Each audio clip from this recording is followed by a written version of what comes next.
மூன்று கடல் சூழ்ந்திருக்கும் தென்னகத்தில் அன்றும் இன்றும் என்றும் இளமை மாறாத என் முத்தமிழே, முதற்தமிழே, மூத்த தமிழே, செந்தமிழே, பைந்தமிழே, நறுந்தமிழே, நற்றமிழே, மானே மரகதமே, தேனே திகட்டாத திரவியமே, தாயே என் தமிழே, உனக்கு முதல் வணக்கம், அவையோருக்கு அடுத்த வணக்கம். இதுவே என் உரையின் தொடக்கம். இன்றைய நான் உங்கள் முன் பேச எடுத்துக்கொண்ட தலைப்பு சமூக வலைதளம் வலை விரிக்கிறதா, வழி வகுக்கிறதா? அடடா, அருமையான தலைப்பு. சமூக வலைதளம் ஒரு கண்ணோட்டத்திலிருந்து பார்த்தால் வலை விரிக்கிறது. எவ்வாறு? எதற்கும் வருந்துவதில்லை, எதற்கும் மகிழ்வதும் இல்லை. காதல் தோல்வியா, கவலையே இல்லை.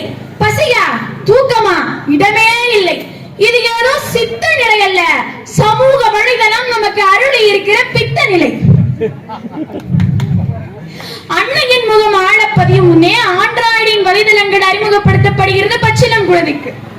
இன்றைய சூழலிலே அப்பாவையும் அம்மாவையும் பார்த்துக் கொள்ள வேண்டும் என்கிற உறவினர்களின் உபசரிப்பெல்லாம் இன்று போய்விட்டது.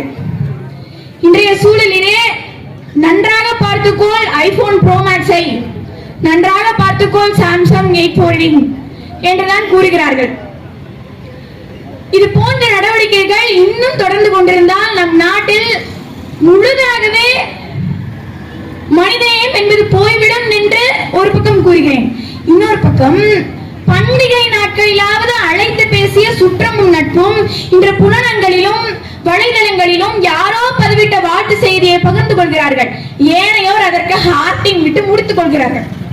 அதாவது உங்களுடைய உணர்வுகளை நீங்கள் மற்றவரிடம் பகிர்ந்து கொள்வதற்கு கூட மொழி இனி தேவையில்லை என்னும் அபத்தமான நிலையை நோக்கி சமூக வலைதளங்களானது நம்மை இழுத்துக் கொண்டு செல்கிறது. வயதான காலத்தில் பேரன் பேத்திக்கு அறிவுரை கூறாமல் எனது முப்பாட்டன முகநூலில் முகம் பதித்த பின் பிறப்பு முதல் இறப்பு வரை சமூக வலைதளங்களில் நேரலையில் பகிர்ந்த பின் இப்படி கருவறை முதல் கல்லறை வரை மொத்தத்தில் சித்தத்தை இழந்த இன்றைய சமுதாயமானது உங்களையும் என்னையும் அழைத்துக் கொண்டு செல்கிறது. இப்படி பார்த்தால் ஒரு வகையில் சமூக வலைதளமானது நம் அனைவருக்கும் வலை விரிக்கிறது. இன்னொரு வழியில் சமூக வலைதளமானது நமக்கு வழிவகுக்கிறது. எப்படி?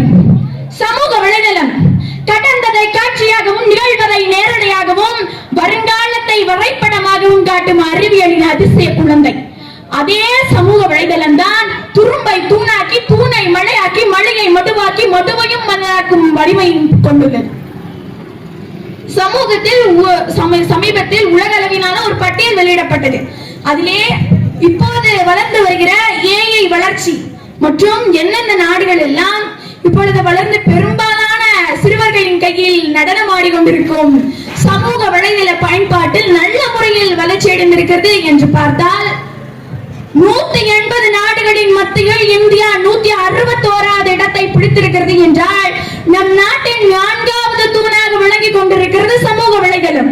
அன்று பள்ளக்கில் பயணிப்போரின் கதைகளை ஊடுருவி சென்ற சமூக வலைதளமானது இன்று பள்ளக்கை சுமந்து செல்வோர் மீது ஒளிப்பாய்ச்சிருக்கிறது என்றால் அனைவரின் கையிலும் ஆழ தழுவி தாக்கத்தை ஏற்படுத்தி இருக்கிறது.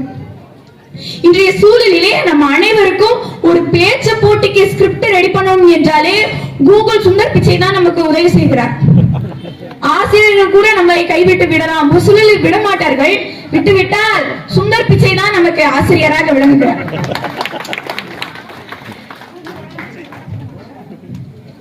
இன்று நம் அனைவரின் கையிலும் நடனம் ஆடிக்கொண்டிருக்கும் சமூக வலைதள பயன்பாட்டானது ஒரு வகையில் நல்லதாகவும் இருக்கலாம், தீயதாகவும் இருக்கலாம்.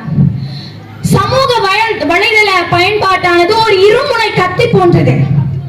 அதை நல்லவற்றிற்கு சுதந்திர இன்மை என்னும் முறை போட்டு மூடாமல் நாம் அதை நல்லவற்றிற்கு பயன்படுத்தி வழிவகுக்க வேண்டும். எல்லையை காப்போனை இந்தியனாகவும் எல்லையை தாண்டுவோனை தமிழனாகவும் இகழ்பேசி இனியோனை மறைக்காமல் புகழ் பேசி நாளிய நெகிழோனை வளர்த்து நாம் சமூக வலைதளங்களின் வாயிலாக நல்ல வேரை ஊன்ற வேண்டும் என்று கூறி தமிழுக்கும் கடவுளுக்கும் நன்றி கூறி விடைபெறுகிறேன். நன்றி, வணக்கம்.